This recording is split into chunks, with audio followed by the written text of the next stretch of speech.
Ron Vitiello is former acting ICE director. He joins me now. Ron, one of the ironies of this, I mean, it's as thick as ice, is that Denver, it was targeted by Tren de Aragua, and the mayor of Denver is the one who wants to protect migrant criminals from ICE. So, I mean, it's you want to laugh at it, but it's deadly serious, no? Yeah, it sounds like a fake headline, like from The Onion or Babylon Bee or something.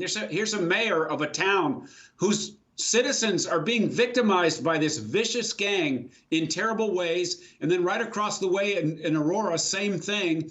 And he gets up on television out loud on camera as the mayor of Denver saying that he's going to stand in the way of the men and women of ICE as they go to deport these vicious criminals, arrest them safely, deport them, put them on a path for removal.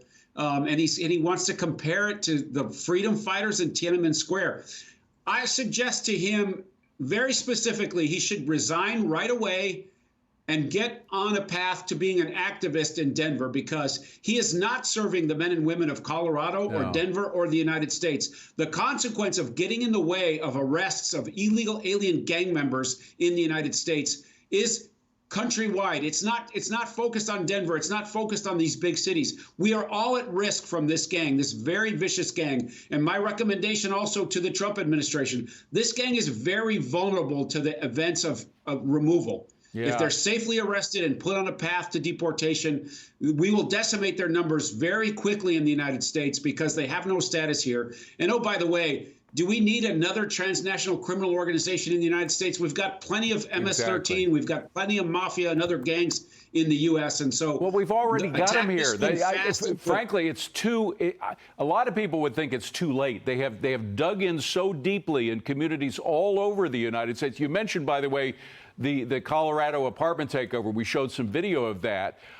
Some of those people that were involved in that were apparently arrested in a major New York City drug and gun bust. So it just shows you how well spread out this group is and how they work between cities now. That's how dug in they are.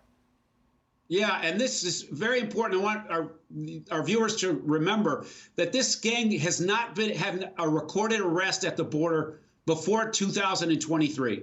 This is a symptom of the feckless Biden-Harris policies at the border that encouraged everyone from the third world, including this vicious gang, to come during the presidency of Joe Biden, and because they knew they were going to be released into the United States. And every city and town in America, the 16 states that Mr. Tobin talked about, are all paying the price. But again, they're small in numbers in comparison to other organizations, and they're highly vulnerable to being deported because they have no status in the United States. They're all here Could not happen soon enough. But the thing that kills me is they're actually being assisted by some of these cities. In New York, a couple of Tren de Aragua members who committed horrible crimes elsewhere were actually flown to those other places where they committed the crime for free. So they have not only a free pass where they're living, where in a lot of these sanctuary cities with right to shelter laws, they get free housing, free food, free health care, et cetera, and then they're flown to the city of their choice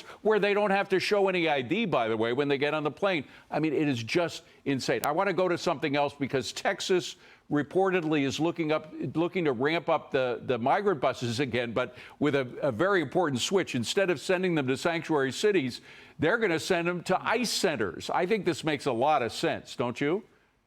Yeah, I agree. This is the Holman-Trump effect of what's going to happen at our border. You know, Texas is in the fight and has been for the last 4 years. They've done more than any other entity except maybe the Border Patrol. And so instead of sending migrants to these sanctuary cities, some accord with ICE to the right places at the right time, detention centers that have room. This is a resource question. Are they going to have room for all of the arrests that Texas may make at the border? You know, they charge these people with trespassing. They do state time, and then they're released back into state custody to then be transferred to ICE for removal, I think is a great idea. And so you got to commend Governor Abbott and the men and women of the front line in Texas that have been helping my former colleagues in the Border Patrol throughout this 4 years. And I'm grateful for that. Finally. By the way, you mentioned Tom Homan. I love his comment the other day.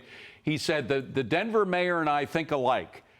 He's ready to go to jail, and I'm ready to send him to jail. I mean, you try to go one-on-one with Tom Homan, and you're going to lose. I mean, I'm sorry, it's that simple. You're going to lose. And now I think the American people have stood up and said, we're with Tom Homan and what he's trying to do. And by the way, Tom Homan is going to be on this show on Monday, so you don't want to miss that. Ron Vitiello, great to see you. Thank you so much for being here. Appreciate your work. No, it's good to be with you. Hope you had a great Thanksgiving. We did indeed. Same to you.